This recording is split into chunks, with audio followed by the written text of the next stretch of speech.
In 1983, Mikey was born, and as a baby, had many complications.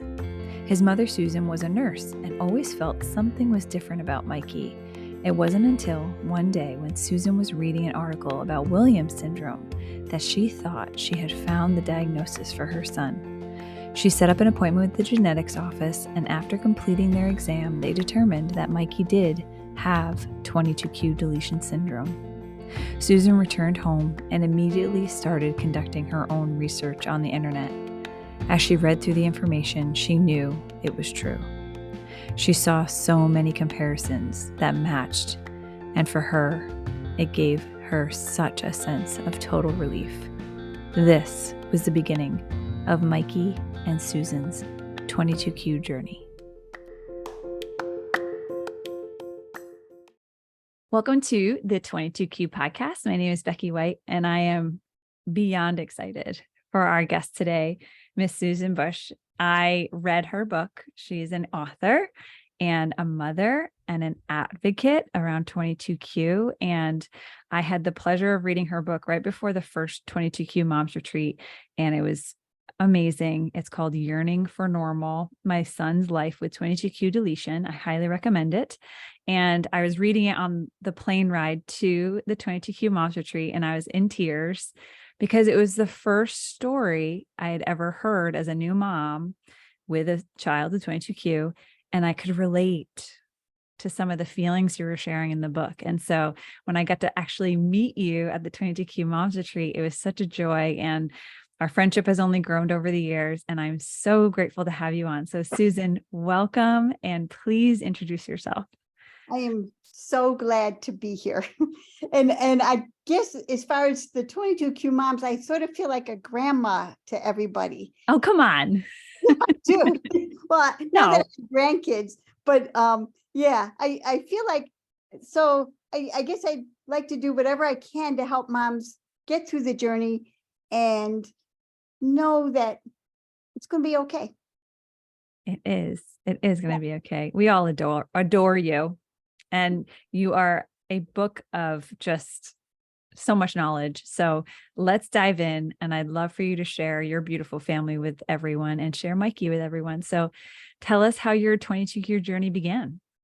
Okay. So my 22-year journey began before they knew that about the deletion or anything. So initially I was pregnant and I thought I miscarried. And turns out I didn't.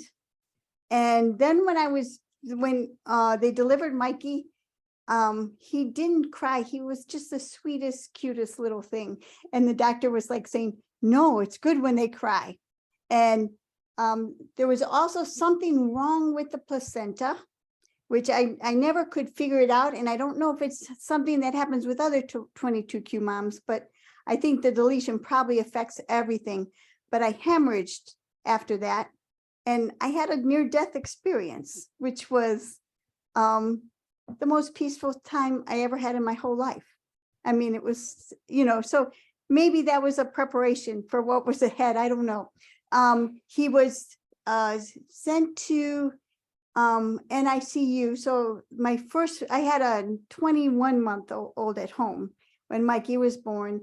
And I loved those first moments of bonding and holding him and counting his toes. And I didn't get that with Mikey. Mm-hmm. And when I had that near-death experience that my husband said I was seizing for a while or whatever, and I thought they were keeping him from me because they were afraid I would seize again or something like that. I didn't know why, but whenever I asked to see my baby, they would just leave. Nobody told me anything.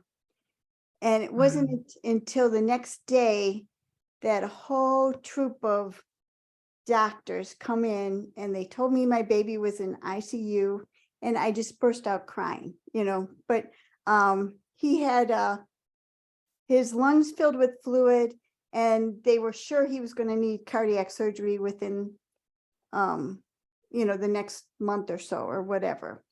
Mm-hmm. But he got better. There were a lot of people praying for him too. I heard they said he had coarctation in the aorta and he had pulmonary hypertension, and he also had a valve problem. Okay. He never needed cardiac surgery. Oh, wow. Yeah. So he never needed that. And then, but he came home and there were a few odd things. His lips would always turn blue when he cried. And I learned very early on after feeding him that he needed to be sitting upright because he had that nasal regurgitation. So it was just one of those things. I didn't know what I was doing, but I knew that he could be peaceful for this. And I actually would also keep him sort of upright in his crib too. Right. He didn't nurse like my first baby, and I wasn't making as much milk. So I supplemented early, even though I kept nursing. But I think it's the powerful sucking that creates more milk, and he couldn't do it. So he was failure to thrive. He started out in the 50 percentile, and by the second or third month, he was down to the 3 percentile. So he was tiny all through his thing, slow developing.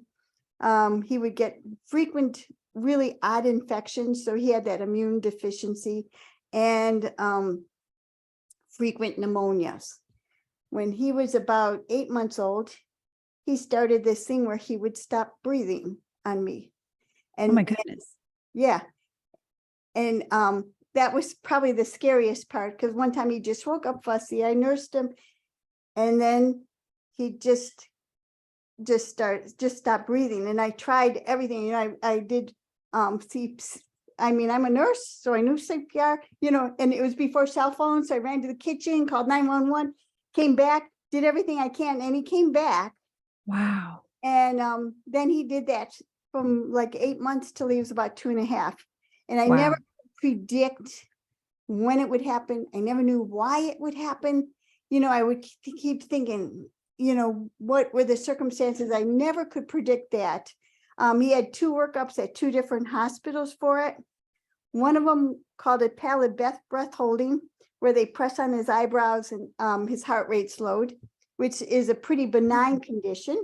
And I was comforted for a while, but what was happening didn't fit their descriptions. But then the other hospital, so there's 2 hospitals in Cleveland, they wanted to do a trach. And that's probably what he needed.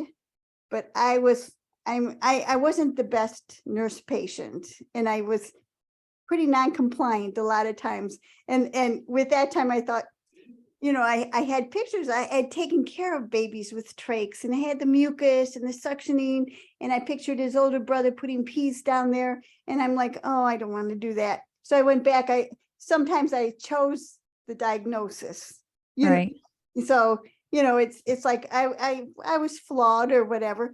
And but then years later, when he struggled to learn, it was a huge guilt thing. It's like, had I gone through that, would he have been? So what year was he born? What year was he born? 1983. Okay. So this is 1983. Probably hadn't heard of 22Q at all. No, yeah. Nobody did.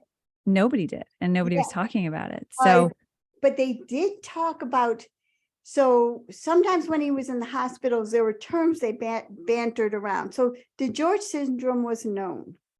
And they thought, they were thinking, I think he has DeGeorge. So I heard that.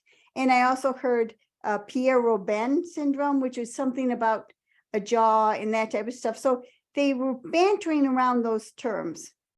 And I think as a mother, it's like, you don't want anything to be wrong with your kid, and you go into denial. It's like, he'll be okay. He'll be fine. I'll take care of him. He'll be fine. That type of thing. So they didn't know about 22Q, but they did know about DeGeorge, and he did get that label attached, especially with all his immune problems too. Right. So when did you find out that it was actually 22Q? It wasn't until he was about 13 when he was starting to develop the psychiatric problems. And I was at some doctor's office. You spend your life in the doctors when you have a 22Q child. Most of the time you do. And I was reading an article about Williams syndrome. And Williams syndrome kids are missing a different chromosome. They're missing part of chromosome 7. But I'm reading it, they have narrow faces, they have cardiac issues. And I thought, this is it. That's what he has. it wasn't what he had. And there were some things about DeGeorge syndrome that are so opposite of Mikey. They're generally very loquacious and verbal and happy and outgoing and all these things which I would look at my son thinking, he might have DeGeorge or he might have Williams, but he doesn't have that. But anyway, he needed some labs drawn. So I called the genetics department at UH, and I don't know how I just happened to talk to a geneticist and asked him, well, what test do you draw to check for Williams syndrome? And he was like, are you doing do-it-yourself genetics? Right. I was like, okay, I guess so. He's like, bring him in and we'll look at him. And I was like, but I'm so afraid. He hates coming to the doctors. He hates every time he went to the doctor, there was always something else wrong. There's always something that someone found and he hated it. I just didn't want to put him through it. And he says, well, bring him in. We'll be very kind and whatever. So, I went in and they, did an exam, talked to Mikey, and they told me that day, they said, we think he has velocardiofacial syndrome. We don't think it's Williams. And they checked Mikey, and they didn't check my husband and myself yet, but they checked Mikey. But I went home and looked on the internet, and at that moment, I know that's exactly what he has. It was like somebody had just been watching Mike his whole life and taking notes. I mean, there were Right. so many things that he had struggled with that fit perfectly. So I knew he had it that day. Yeah. And when you are getting that diagnosis and you knew it was right, what were you feeling? Were you feeling guilt? Were you feeling relief? What was your initial reaction to it? So it's funny you asked, because it wasn't, so we had different reactions in my family. For me, it was total relief because he had so many problems, and I knew the answer. I thought there's other people who know what we're dealing with. So for me, it was total relief. And it actually relieved some of my guilt when I like really read, but I read the educational profile. I was like, that's Mikey. It's like everything he had struggled with, everything, so I looked up those. I thought maybe that trait that I skipped wouldn't have made anything better. It wouldn't have changed anything. So it was a lot of relief for me. Now, my husband didn't want to know about it. There's a lot of denial, and he was not on board with, all of this, but he was always on the periphery. He was working and he was not on board. And my son, Mikey, was furious. He would be screaming, I don't want to have a syndrome. I just want to be normal. It was just this, he didn't want to, he just, so it was lots of different reactions, even in our own family. I don't know how much I spoke to his siblings about it. Mm-hmm.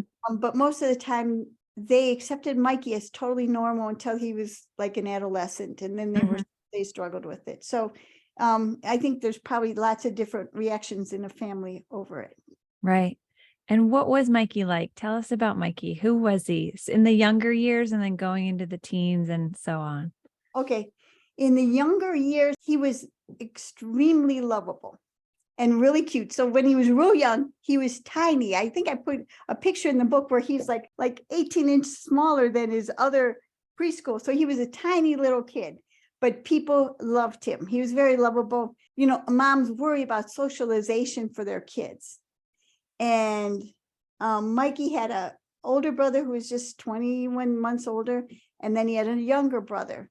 So there were always boys around, and our street was like mostly boys. So there were always boys playing. So he was pretty well socialized, and they totally accepted him. He was funny.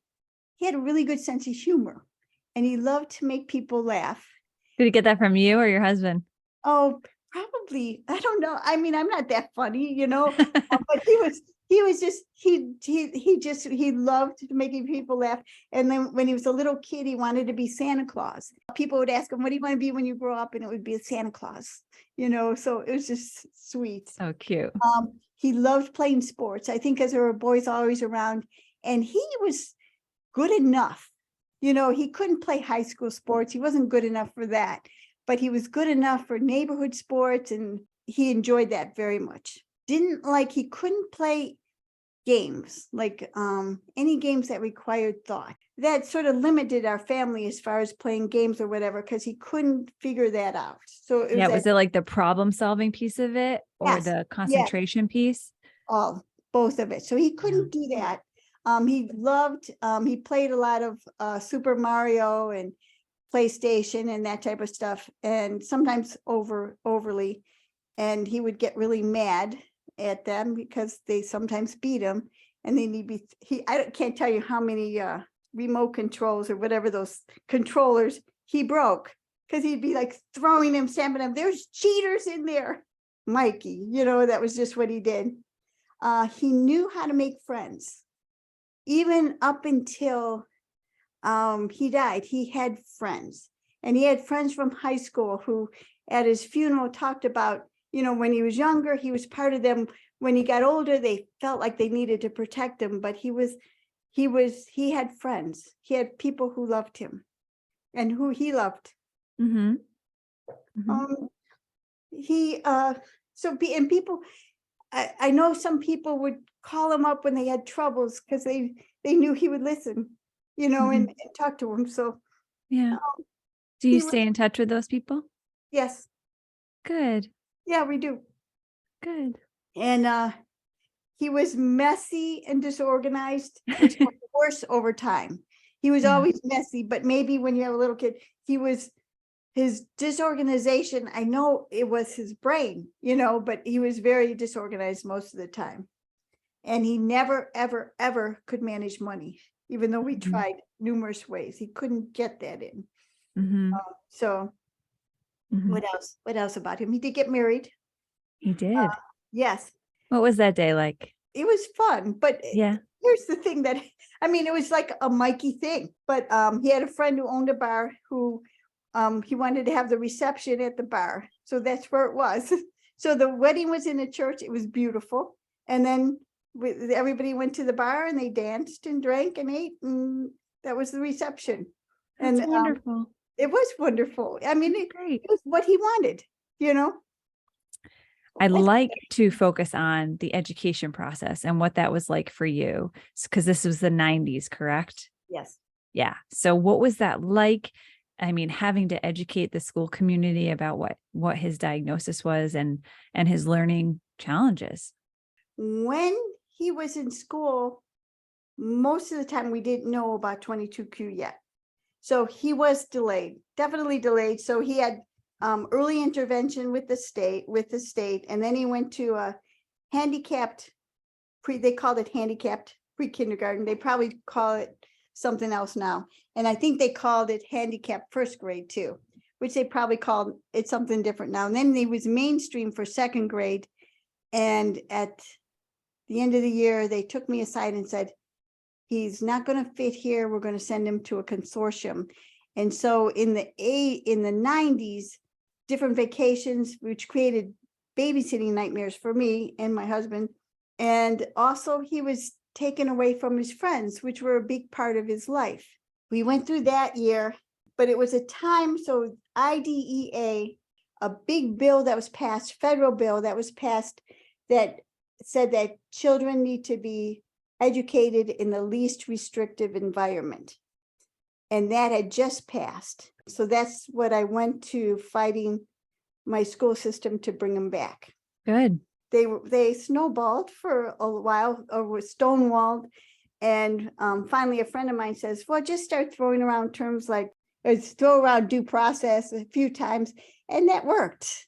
Good. So I didn't have to get an attorney or whatever. And I must say that the school system bent over backwards for Mikey, even though it was always hard and none of us really knew, always behind him. He was the first developmentally disabled child educated at Revere.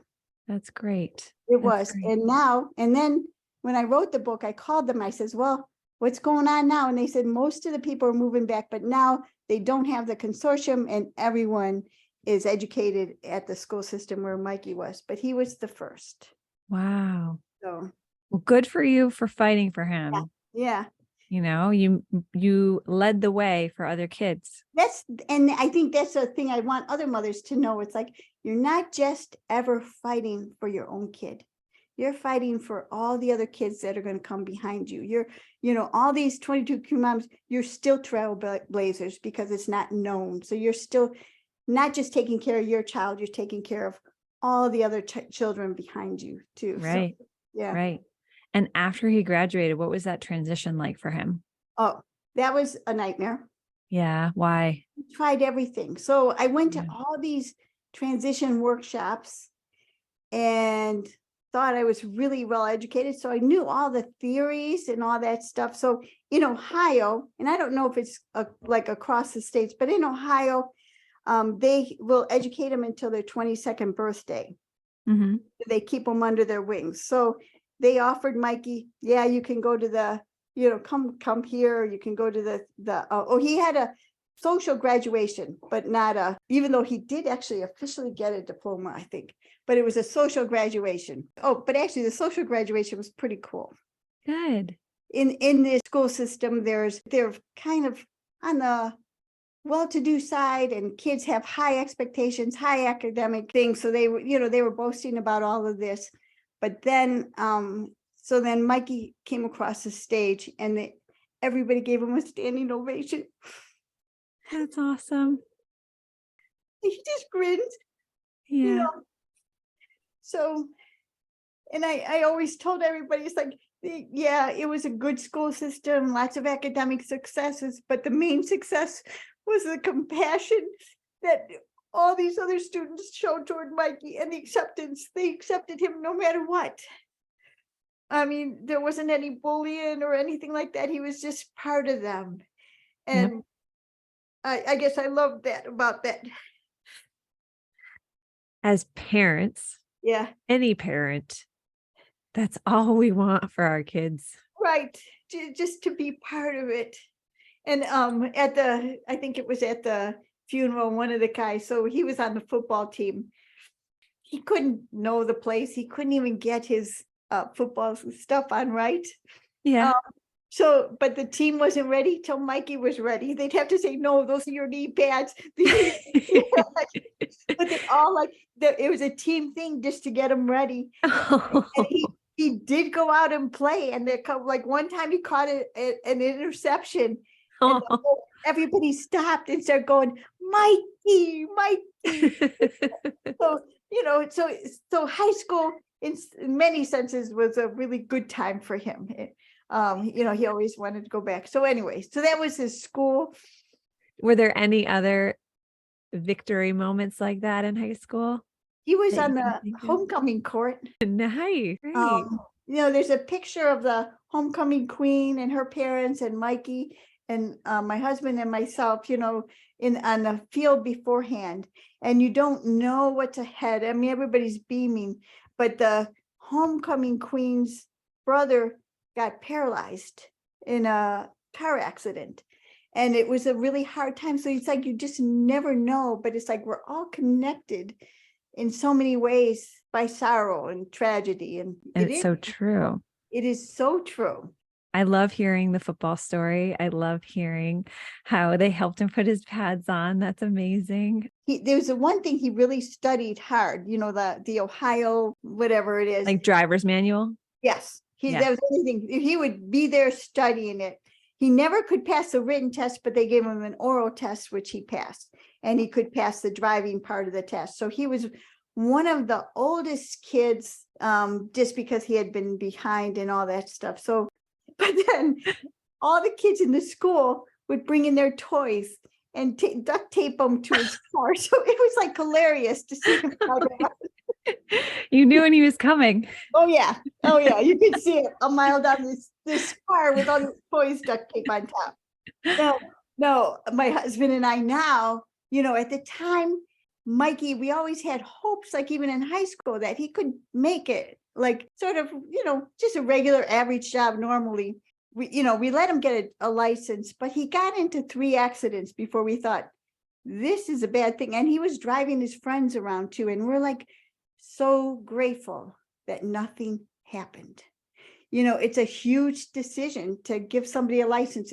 If we could have done it again, we would not have supported that. Mhm. But I think it depends on the child. Right.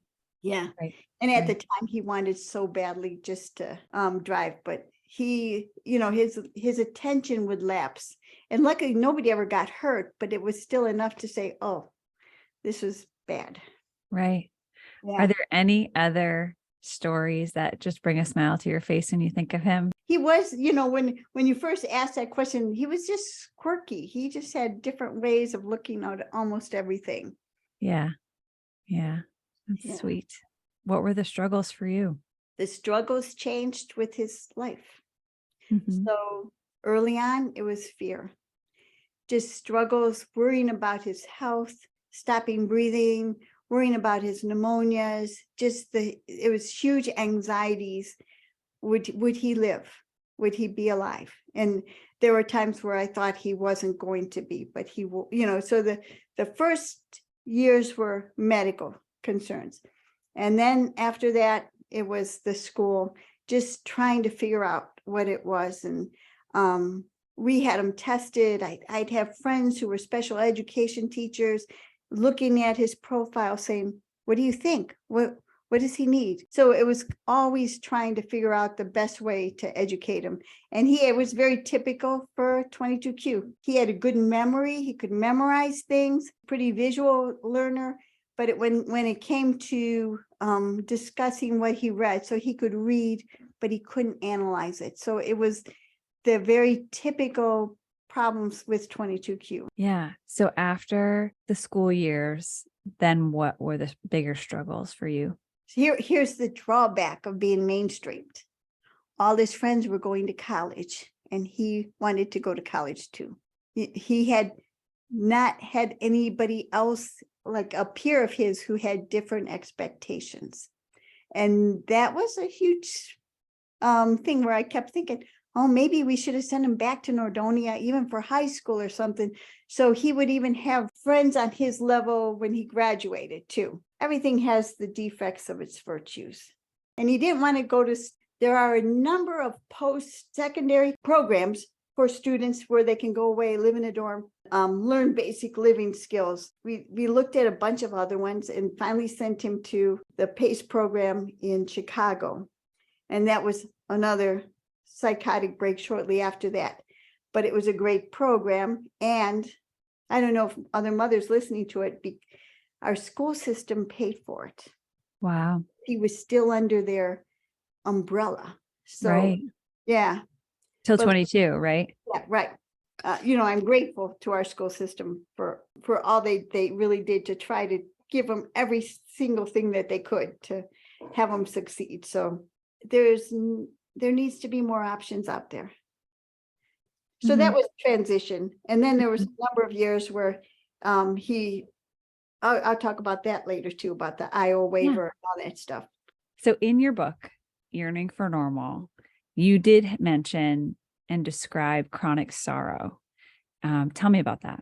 I must have been reading some research article or whatever, but it talks about the chronic deep pain that parents of disabled or chronically ill children live with. It's the loss of the expected child. So everybody has what they expect and hope for, and that loss is gone, even though you love deeply the one you have.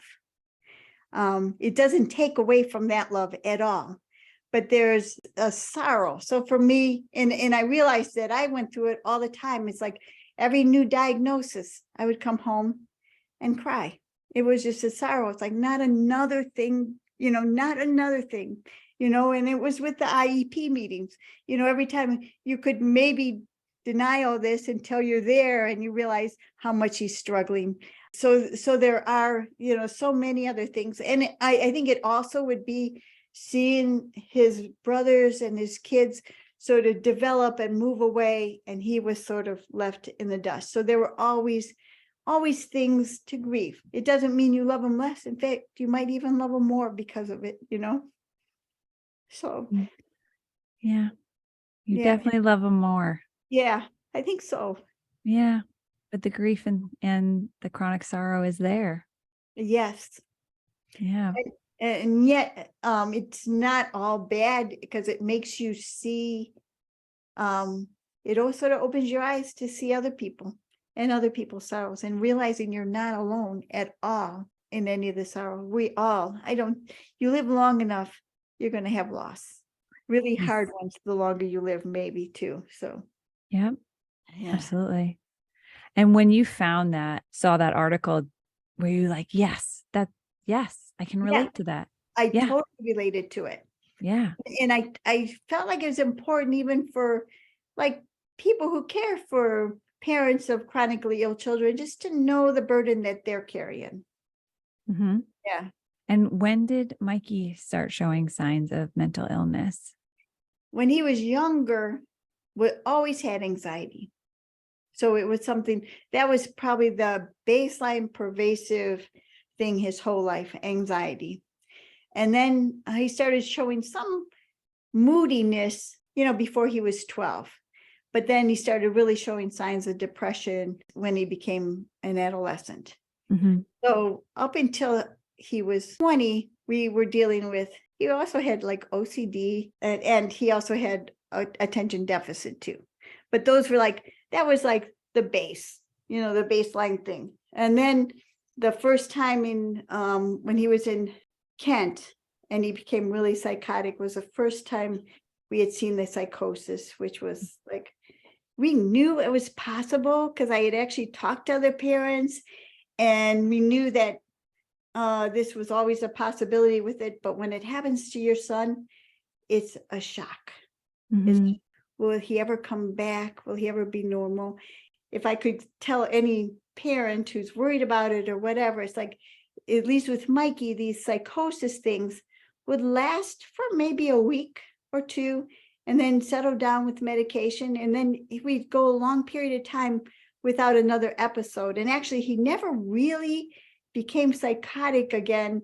There was maybe just 2 or 3 times after that, even though we always kept him pretty well medicated for the psychosis part of it. So that was our experience for us. He actually had every single psychiatric diagnosis you could get. He was diagnosed with schizophrenia, schizoaffective disorder, and bipolar disorder. I sort of latched on to the bipolar disorder because it just seemed more like livable to me. Right. So sometimes you would just latch on to one and say, okay, that's what he has. But there was one psychiatrist who said to us, he says, well, the only time he was ever psychotic was at the mood extremes, which is a bipolar thing. So when he was extremely depressed or manic, and he did continue to have episodes of mania through the rest of his life. So it probably was the most accurate one. And what sort of advice do you have for parents who may have children that are suffering with mental illness? Probably the most help we ever got was from NAMI, National Association for the Mentally Ill. So they have a lot of family support, but also in the local area, you're talking to other parents and other people who can recommend the best psychiatrist.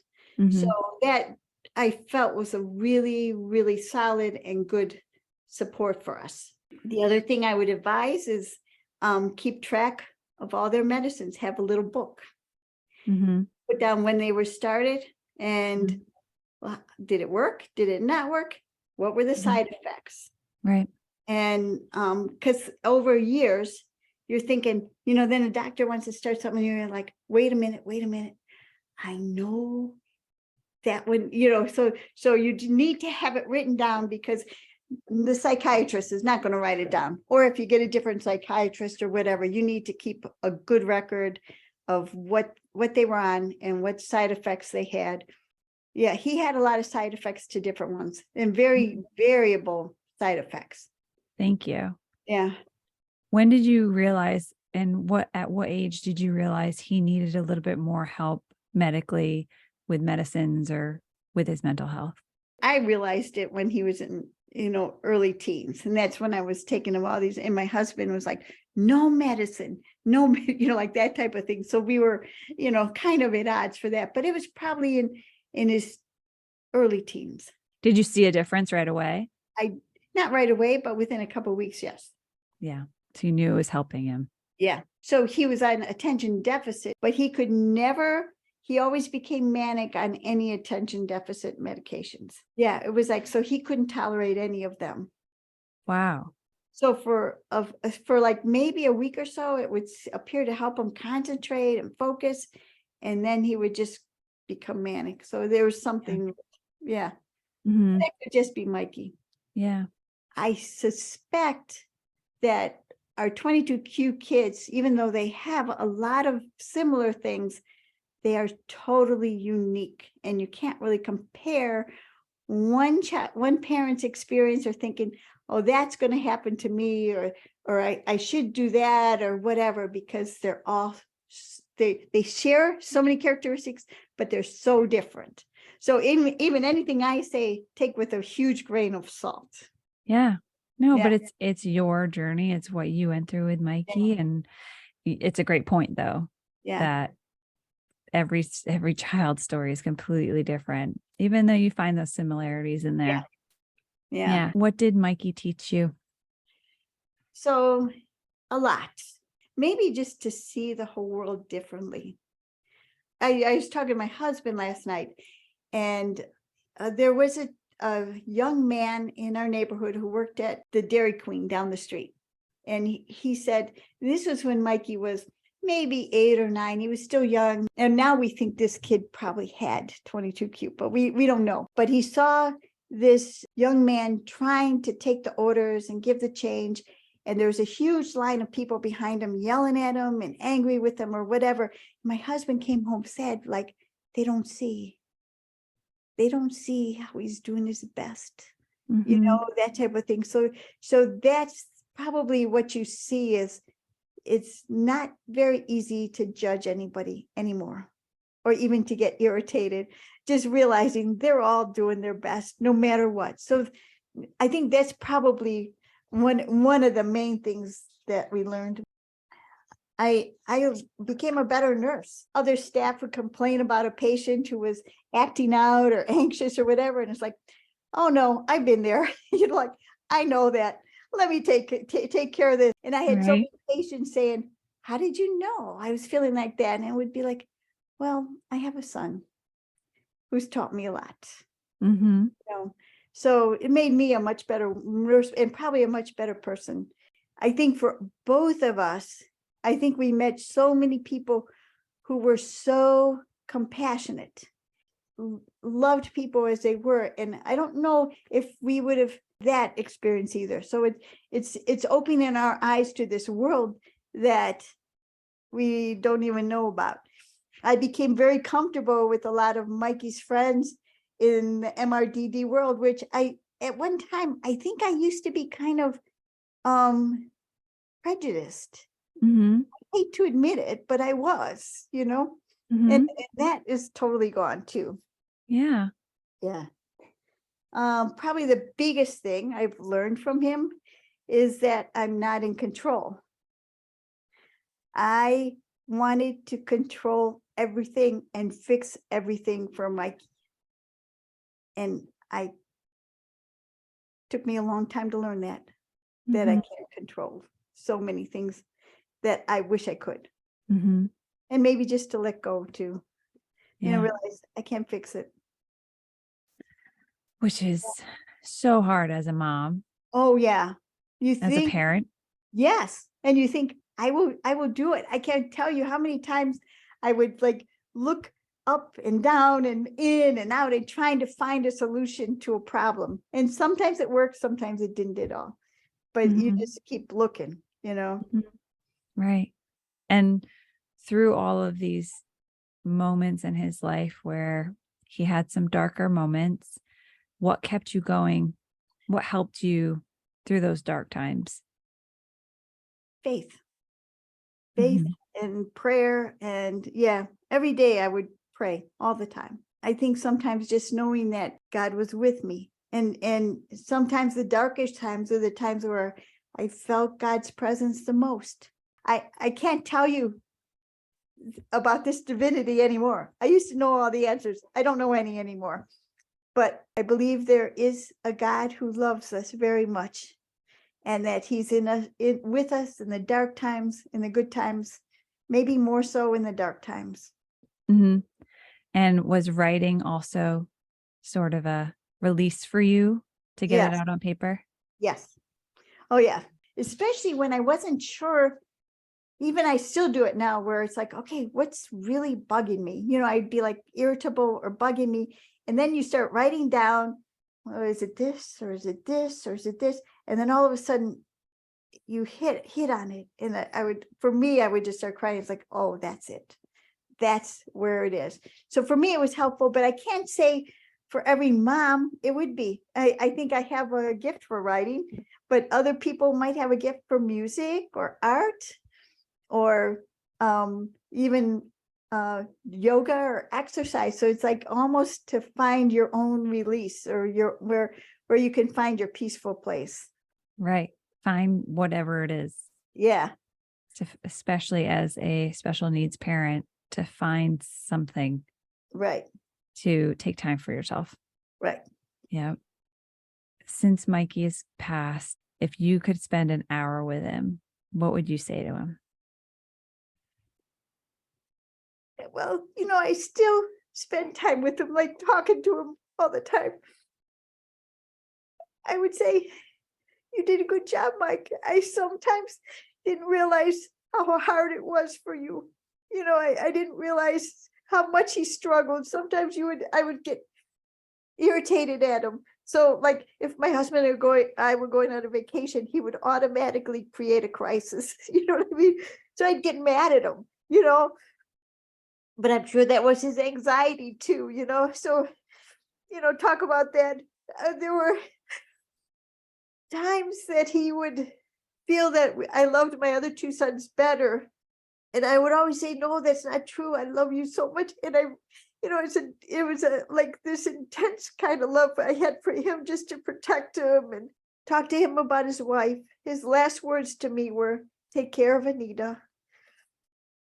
So I would say, Mike, you got to help me with her. Do you still stay in contact with her? Yes. Yeah. Oh, that's Yeah. beautiful. Do you feel him with you? Yes. Yeah. I know for me, I lost my mom at a very young age, and I talk to her too. And I say to her, like, I don't want to see you as a ghost. Like, Yeah. please No. don't come back as a ghost. I don't want to see that. So she's gotten the message, but I definitely feel her presence at times, when you're having a really bad day, or you just need like a sign.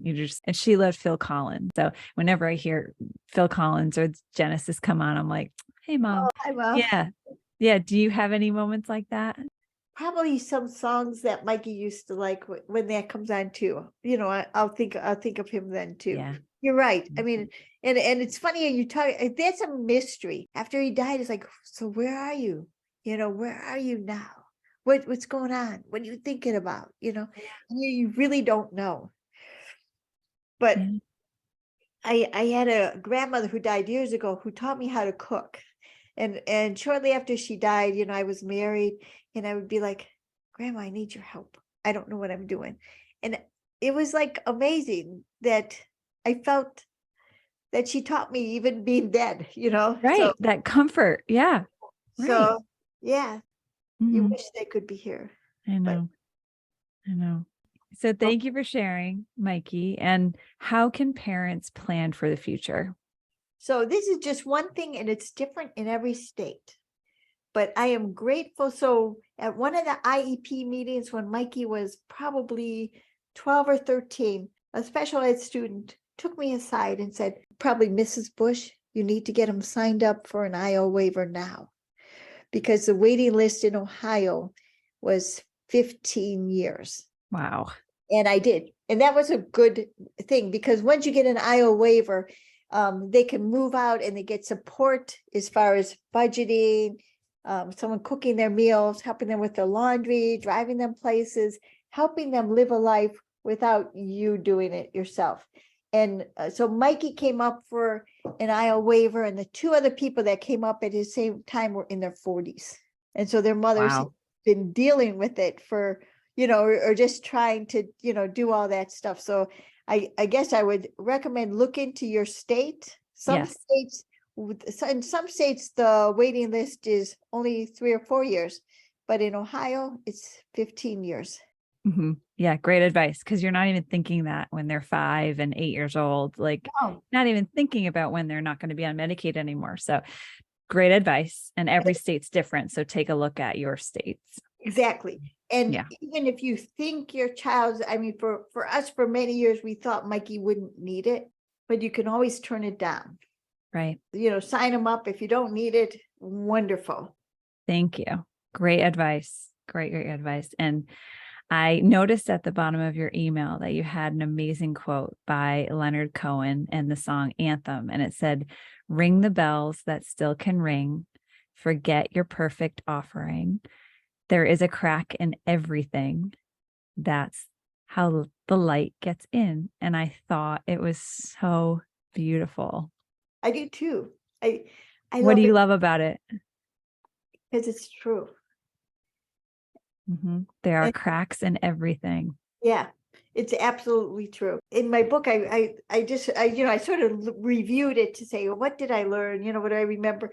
And there was that story of the Arizona Indian who would always purposely weave a defect in their rug.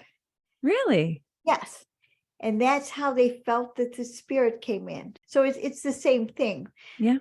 It's like we're all flawed, every single one of us, and maybe having children with 22q are so much more aware of our flaws, and it's just the world we live in. You are ringing the bell. You are sharing your story. You are sharing Mikey with the world, and your wisdom is priceless to moms like myself and other parents listening. So thank you for sharing Mikey with us. And thank you for sharing your heart today. And I love you. I love you too.